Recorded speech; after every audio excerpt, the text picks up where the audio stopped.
What if I told you that everything you've been taught about your dark impulses, your shadow nature, your destructive thoughts is actually backwards?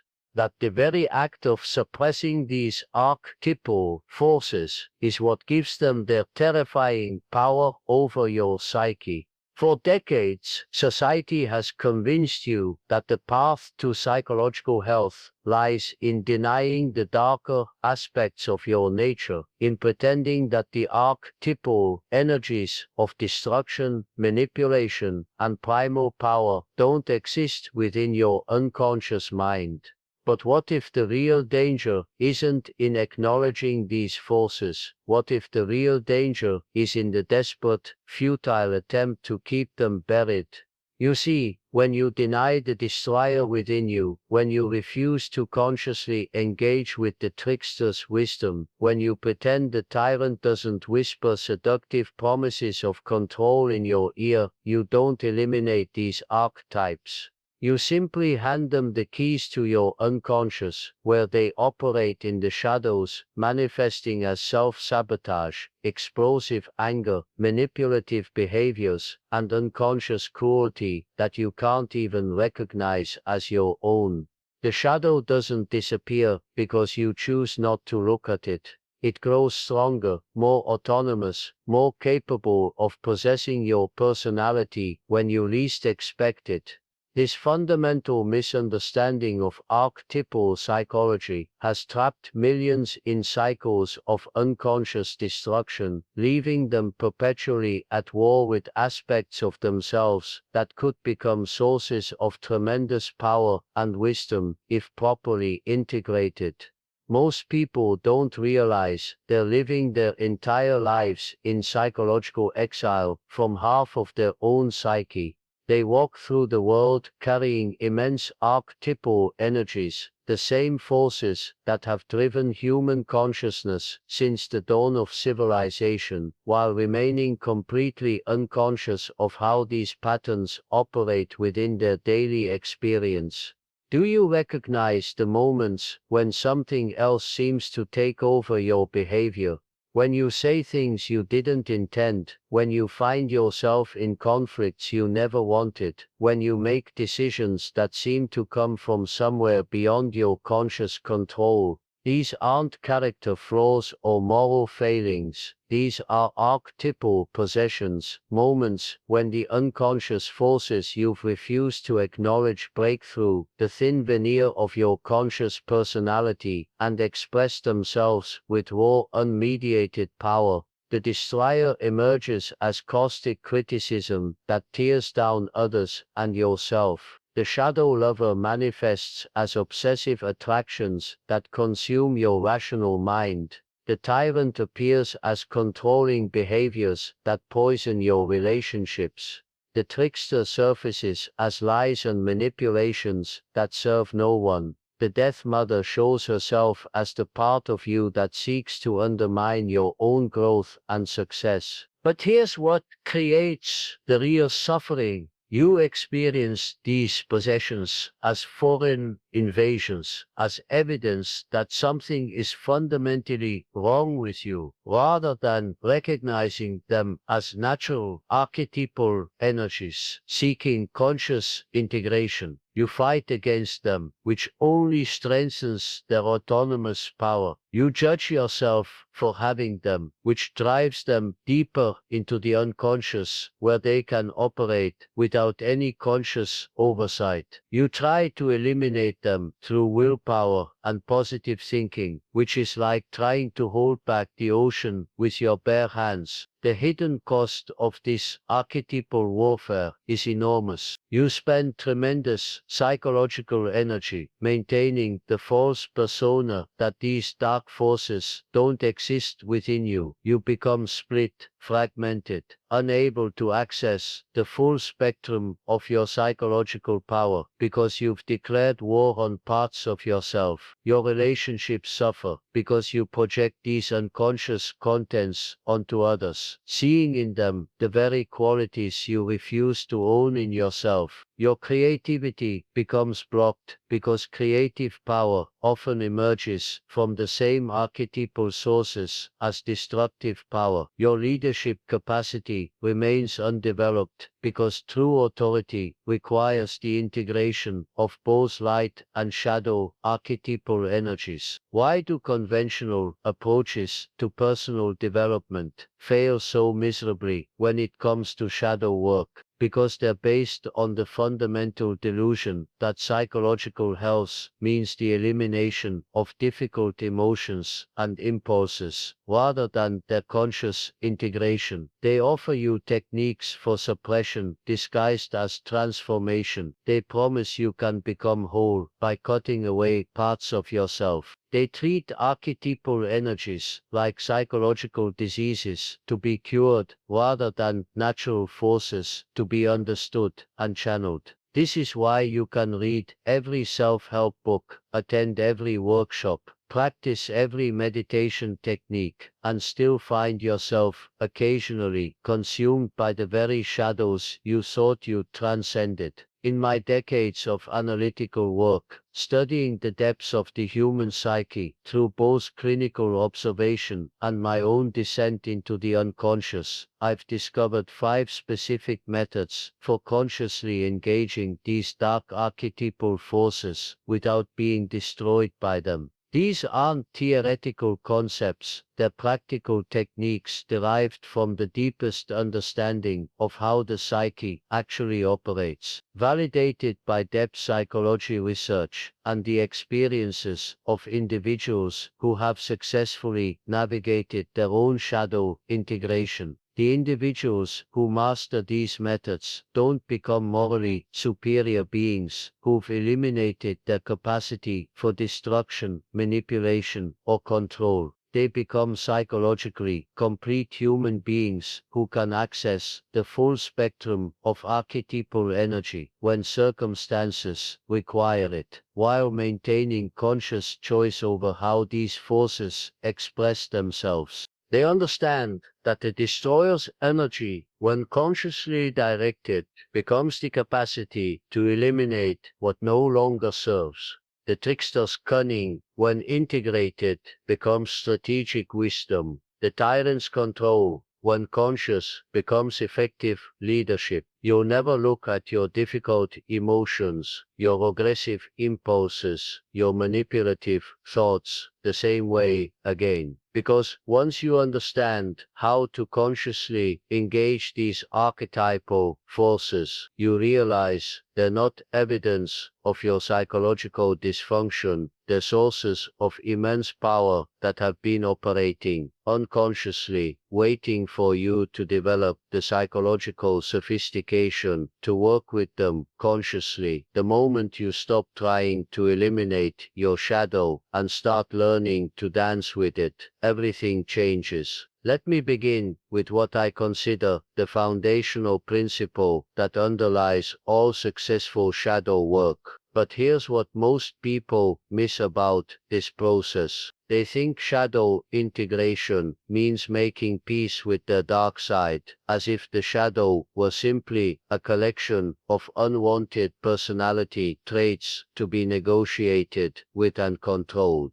But the truth is far more profound and far more radical than this superficial understanding suggests. Think of archetypal energies like water flowing through the landscape of your psyche. When water encounters no obstacles, it flows naturally, nourishing the terrain it passes through, creating fertile ground for psychological growth. But when you build dams, when you erect psychological barriers against certain archetypal energies, the water doesn't disappear. It accumulates behind the dam, building pressure, seeking alternative routes, eventually breaking through with destructive force that can devastate the psychological landscape you've worked so hard to cultivate. Or consider the archetypal shadow like electricity in your home. Electricity is neither good nor evil. It's pure energy that can power your lights, heat your food,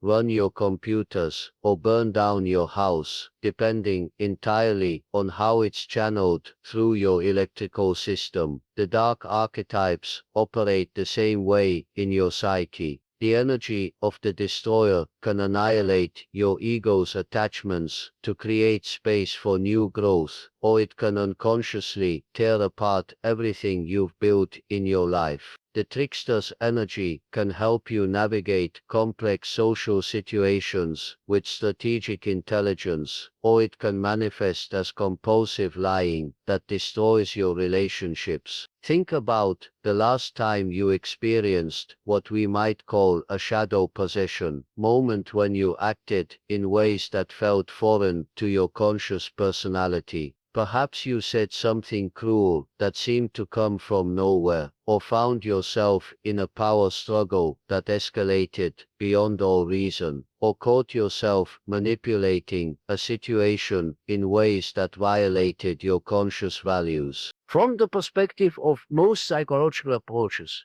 these moments represent failures of self-control, evidence that you need better emotional regulation or stronger willpower. But from the archetypal perspective, these possessions represent the shadow's attempt to communicate with your conscious mind through the only language available to it.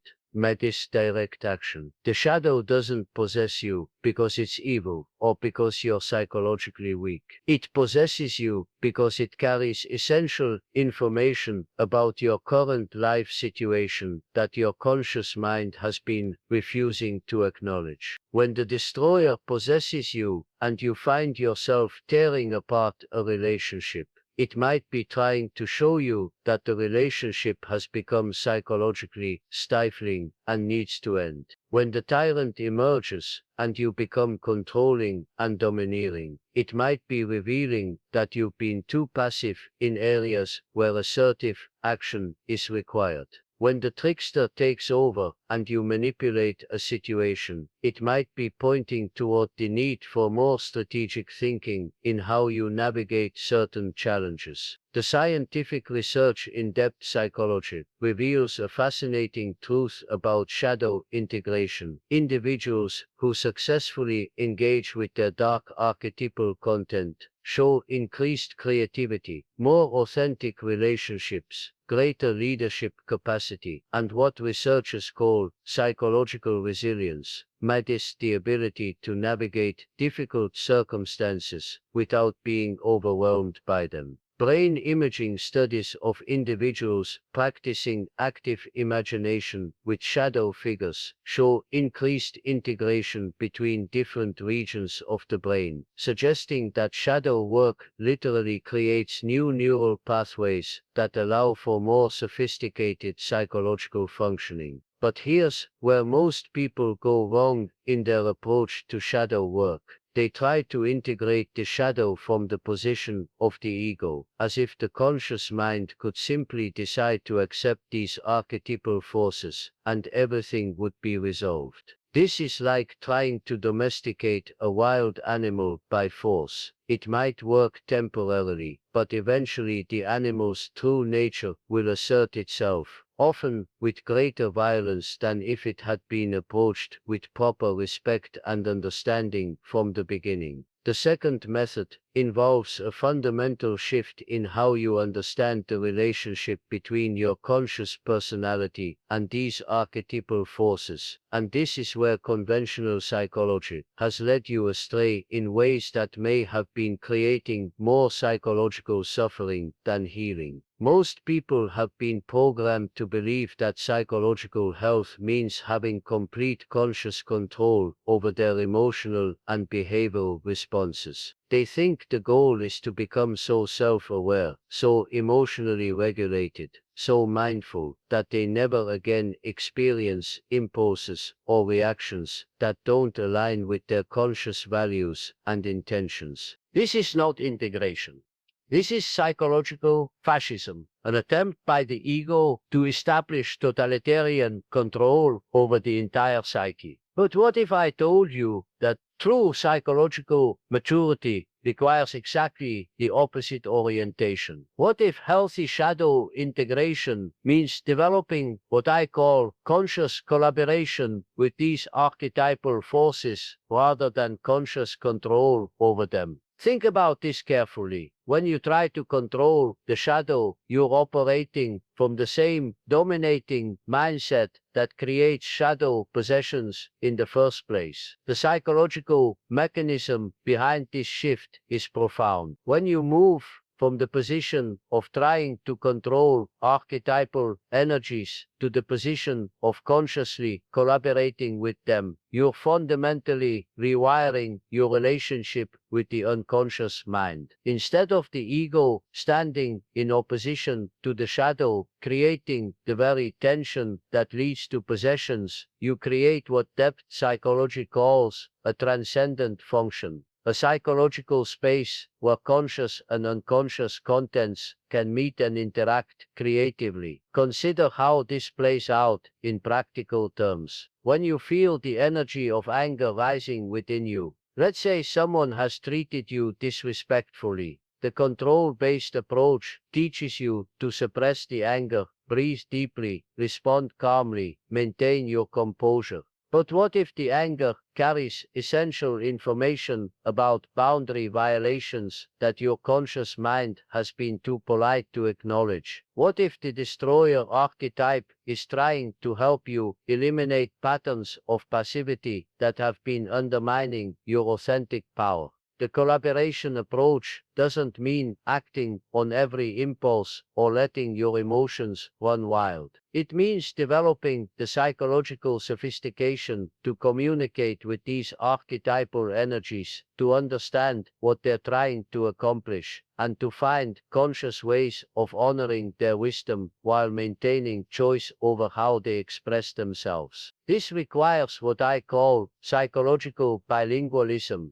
the ability to speak both the language of the ego and the language of the archetypes. The ego speaks in terms of goals, plans, rational analysis, and linear cause and effect thinking. The archetypes speak in symbols, emotions, bodily sensations, and what seems like irrational impulses that actually contain profound wisdom about your current life situation. Most people remain monolingual, speaking only the language of the ego, which means they're cut off from half of their psychological intelligence. They try to solve archetypal problems with ego solutions, which is like trying to write poetry using only accounting principles. The energies remain foreign and threatening because there's no conscious bridge between different aspects of the psyche. But when you develop this bilingual capacity, something remarkable happens.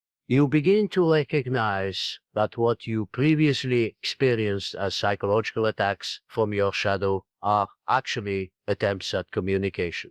The part of you that wants to destroy everything you've built isn't trying to ruin your life. It's trying to show you what needs to die so that something more authentic can be born. The manipulative impulses aren't evidence of your moral corruption. They're showing you situations where more strategic thinking would serve your genuine development. The third method involves a specific technique that elite performers across many fields have discovered, often without realizing they're engaging in shadow work. The practice of conscious dialogue with archetypal figures through what I call active imagination. This technique has been validated by neuroscience research, showing that engaging different aspects of the psyche through dialogue activates what researchers call neural integration networks, which brain patterns associated with higher creativity, improved decision-making, and enhanced emotional regulation. Professional athletes use versions of this technique when they visualize aggressive competitors to push their performance. Business leaders engage in similar processes when they role-play difficult negotiations. Artists have always known that creative breakthrough often requires dialoguing with destructive forces that want to tear apart their current work to make space for something new. But here's what makes this different from mere visualization or positive thinking. You're not trying to convince the shadow to be nicer or more cooperative. You're entering into genuine dialogue with these archetypal energies, which means you have to be prepared to hear things you don't want to hear and learn things that might challenge your current understanding of yourself and your life situation. The process begins with what I call psychological preparation, creating the proper inner environment for this type of deep work. Find a time when you won't be interrupted, sit comfortably, and bring to mind a situation where you've been struggling with shadow impulses, perhaps moments of destructive anger, manipulative behavior, or controlling tendencies. Instead of trying to eliminate these impulses, you're going to invite them into conscious dialogue. Begin by internally addressing the shadow energy directly. I know you're trying to tell me something important. I've been fighting against you, but I'm ready to listen. What do you need me to understand? Then wait. Don't try to manufacture an answer or give yourself the response you think would be most psychologically healthy. Wait for whatever arises, whether it comes as words, images, physical sensations, or emotional shifts. The most common mistake people make in this practice is editing the responses they receive to make them more palatable to their conscious values. If the destroyer archetype tells you that certain relationships in your life are psychologically toxic and need to end, don't immediately soften this message into "I should communicate my needs more clearly." If the trickster reveals that you've been too naive in certain situations and need to develop more strategic thinking, don't translate this into "I should trust people more." These archetypal energies often carry difficult truths that your conscious mind has been avoiding. The tyrant might reveal that you've been too accommodating in situations where firm boundaries are essential. The Dark Mother might show you how your attempts to be supportive have actually been enabling destructive patterns in others. The Shadow Lover might point toward authentic desires you've been suppressing because they don't fit your conscious self-image. Continue the dialogue by asking specific questions. How do you suggest I handle this situation? What would it look like to honor your wisdom while acting consciously? What happens if I continue to ignore what you're trying to show me? Pay attention not only to the content of the responses, but to how your body feels during this dialogue. Archetypal energies communicate through the entire psyche, not just through words. The key is developing what I call collaborative implementation, finding ways to honor the archetypal wisdom while maintaining conscious choice over how it expresses itself. If the destroyer shows you that a particular project needs to be abandoned, you can choose to end it consciously rather than unconsciously sabotaging it. If the trickster reveals the need for more strategic thinking, you can develop these skills deliberately rather than manifesting manipulation unconsciously. Practice this dialogue technique regularly, not just when you're in crisis. The archetypal energies have ongoing perspectives on your life situation that can provide invaluable guidance for your conscious development. Most people only pay attention to the shadow when it's creating problems, but these energies also carry tremendous creative potential when engaged consciously. The fourth method involves establishing what I call the integration protocol, a systematic process for transforming unconscious archetypal possessions into conscious archetypal collaboration. This isn't merely a psychological technique needed, it's a complete rewiring of how your psyche processes and integrates shadow content.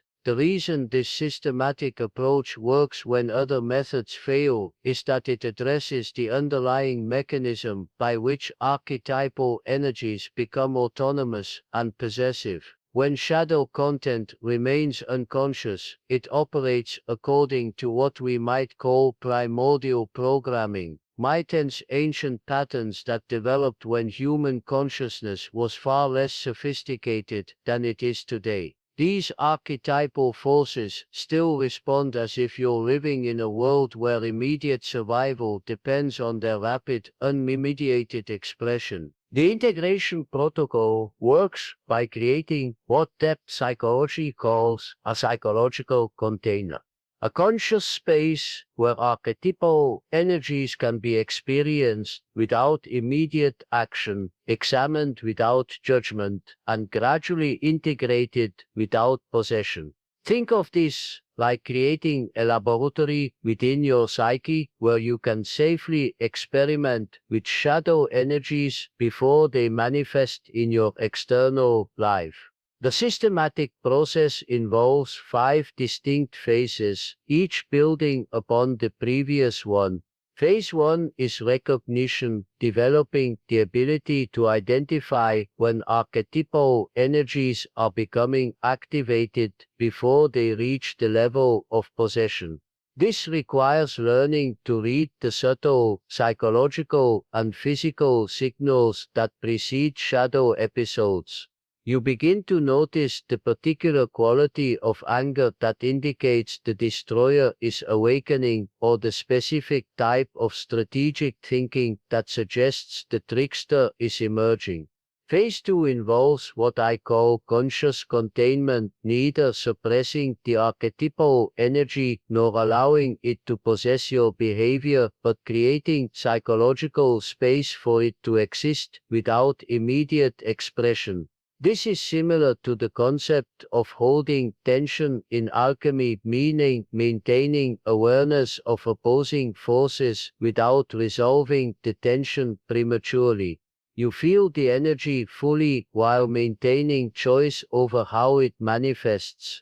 Phase 3 is archetypal dialogue, imagery, in conscious communication with the shadow energy to understand its purpose and wisdom.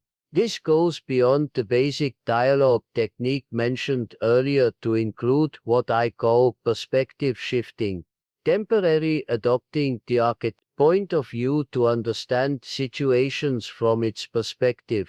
You ask not just what the shadow wants, but why it considers its intervention necessary at this particular moment. Phase 4 involves collaborative planning, most working with the archetypal energy to find conscious expressions that honor its wisdom while serving your authentic development. This might mean finding ways to channel the destroyer's energy into eliminating self-defeating patterns, or directing the tyrant's control toward areas where structure and discipline are genuinely needed. Phase 5 is integration, tracking, monitoring how the conscious collaboration affects your psychological state and external circumstances over time. This involves what I call archetypal feedback loops, most observing how conscious engagement with shadow energies changes their quality and intensity. Many people discover that archetypal forces that once felt threatening and overwhelming become powerful allies when engaged consciously and consistently. Before this protocol, you might have experienced shadow possessions as psychological emergencies that disrupted your emotional equilibrium and damaged your relationships. After implementing this systematic approach, you begin to experience these same archetypal energies as sources of psychological intelligence that enhance your ability to navigate complex life situations. The transformation occurs at the neurological level as well. Brain imaging studies show that individuals practicing systematic shadow integration develop what researchers call increased prefrontal integration, enhanced connectivity between areas of the brain responsible for conscious choice and areas that process emotional and instinctual responses. This creates the neurological foundation for what I call conscious archetypal access, minus the ability to intentionally engage shadow energies when circumstances warrant their wisdom. Consider how this systematic approach changes your relationship with difficult emotions and impulses. Instead of experiencing anger as a psychological problem to be managed, you begin to recognize different qualities of anger as information about different archetypal energies. The clean anger that seeks to eliminate obstacles becomes the destroyer's gift. The strategic anger that calculates how to navigate power dynamics becomes the trickster's intelligence. The authoritative anger that establishes necessary boundaries becomes the tyrant's wisdom. The fifth method brings us to the most tangible level, minus specific physical practices that create immediate engagement with archetypal energies while building long-term integration capacity.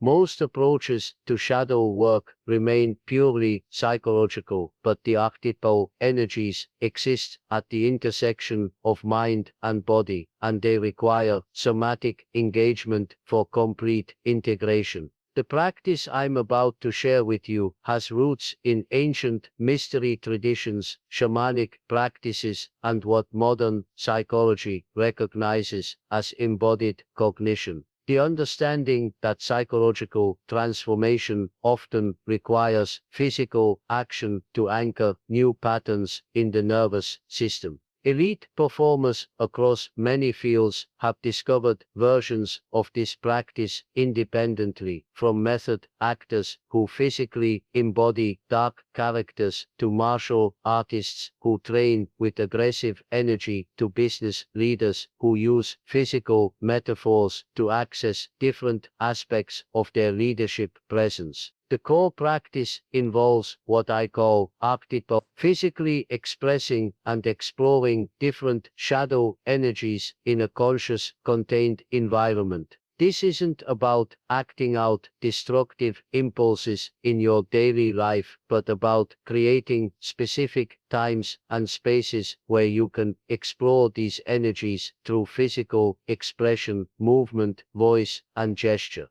You can implement this practice in several ways, depending on your comfort level and circumstances. The basic version involves setting aside regular time, minus perhaps 20 to 30 minutes, for what you might call shadow movement. Find a private space where you can move freely without concern for how you look or sound. Begin by bringing to mind a situation where you've been struggling with shadow impulses. Then allow your body to express the energy you've been suppressing. If you're working with suppressed anger, let your body show you what that anger wants to do. Perhaps aggressive movements, strong gestures, powerful vocalizations. If you're exploring manipulative impulses, notice how your body wants to move when feeling cunning or strategic, perhaps fluid, serpentine movements or quick, darting gestures. The key is following your body's wisdom rather than your mind's ideas about how these energies should be expressed. The more advanced version involves creating what I call archetypal characters, developing specific physical postures, movements, and vocal qualities for different shadow energies. You might spend time embodying the destroyer's stance, minus perhaps strong, grounded, with fierce eye contact and powerful gestures. Or you could explore the trickster's movement, maybe quick, playful, unpredictable, with shifting facial expressions and cunning smiles. Historical and cultural validation for this approach appears across human civilization. Ancient Greek theater required actors to embody both heroic and villainous characters, understanding that this embodiment created psychological transformation in both performer and audience. Shamanic traditions worldwide include practices of temporary possession by various spirits and energies as part of healing and initiation processes. Even modern therapeutic approaches like Gestalt therapy and somatic experiencing recognize that psychological integration often requires physical expression and exploration. The immediate engagement this practice creates is remarkable. Instead of shadow energies remaining abstract psychological concepts, they become lived experiences that you can explore, understand, and integrate through direct embodiment. You begin to distinguish between the different physical signatures of various archetypal energies, which gives you much more sophisticated awareness of when they're becoming activated in your daily life. But perhaps most importantly, this physical practice creates what I call conscious intimacy with your shadow. When you've spent time deliberately embodying the destroyer's energy, you're no longer afraid of it when it arises spontaneously. When you've explored the trickster's cunning through movement and gesture, you can recognize its emergence without being possessed by it. The archetypal energies become familiar allies rather than foreign invaders. The momentum this practice builds is extraordinary. Physical engagement with shadow content creates rapid integration because the body doesn't lie the way the mind can. Your body will show you exactly how these energies want to express themselves, what they're trying to accomplish, and how they can be channeled constructively. Many people discover that just 20 minutes of conscious archetypal embodiment can resolve shadow tensions that have been building for weeks. I recommend starting with 10 to 15 minutes of this practice weekly, gradually increasing as you become more comfortable with the process. Pay attention to how your relationship with difficult emotions changes as you develop this embodied familiarity with archetypal energies. Notice how your dreams shift, how your reactions to challenging situations evolve, and how your overall sense of psychological power and wholeness develops. Now let me address the psychological foundation that determines whether these 5 methods create lasting transformation or merely temporary relief. The difference between people who successfully integrate their shadow and those who remain trapped in cycles of unconscious possession isn't a matter of technique. It's a fundamental question of identity and how you understand your relationship with the totality of your psyche. Most people operate from what I call partial identity. They identify themselves with their conscious personality, their socially acceptable qualities, their ego's preferences and aversions. From this limited perspective, the shadow remains forever foreign, something that occasionally invades their real self and creates problems that need to be solved.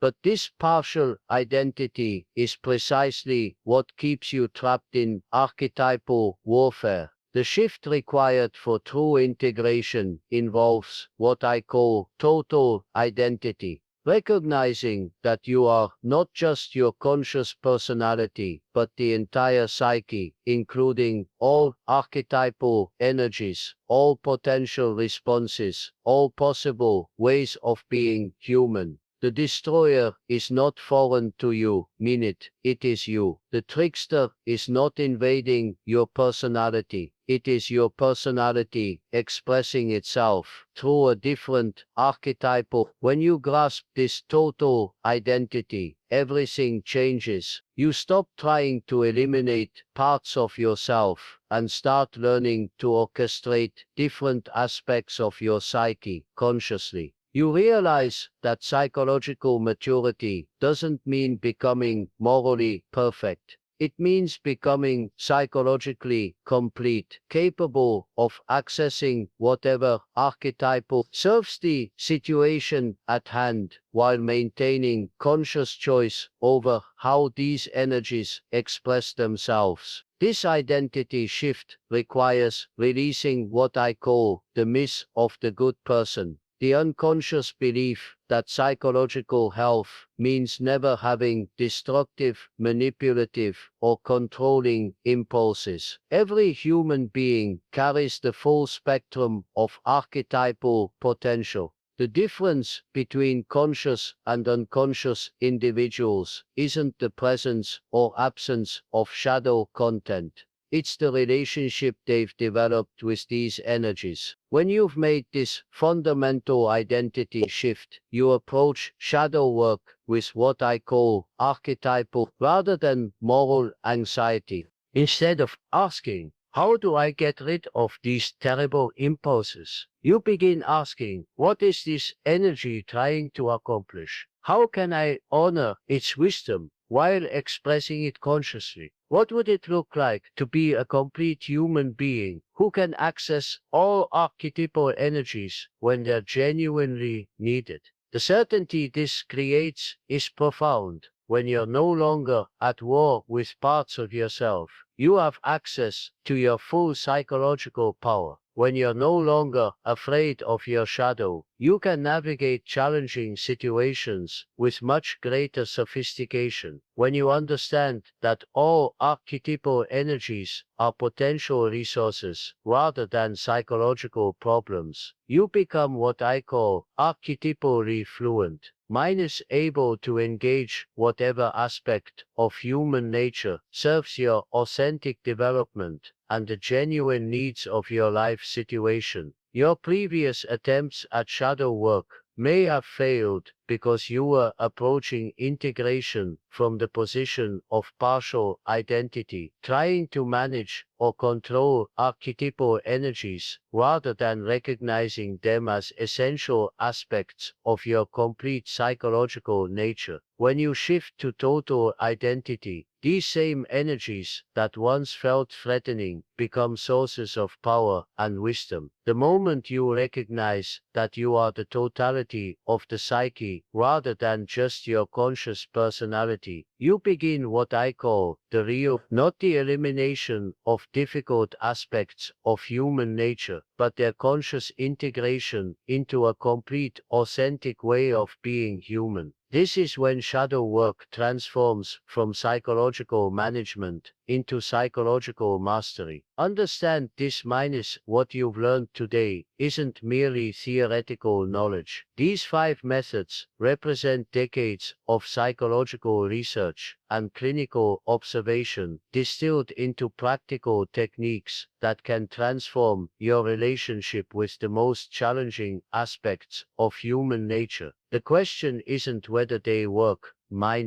The question is whether you commit to the kind of sustained practice that creates lasting psychological transformation. Consider how different your life becomes when you're no longer afraid of your own psychological depths. When difficult emotions arise, instead of experiencing them as attacks on your peace of mind, you recognize them as sources of information about your current life situation. When manipulative impulses emerge, instead of judging yourself as morally deficient, you explore what strategic wisdom these impulses might carry. When destructive urges surface, instead of suppressing them desperately, you investigate what these energies are trying to eliminate from your life. This is the completion of the journey we began, minus from unconscious possession by archetypal forces to conscious collaboration with them, from psychological fragmentation to psychological wholeness, from being the victim of your own shadow to becoming the conscious orchestrator of your complete psychological nature.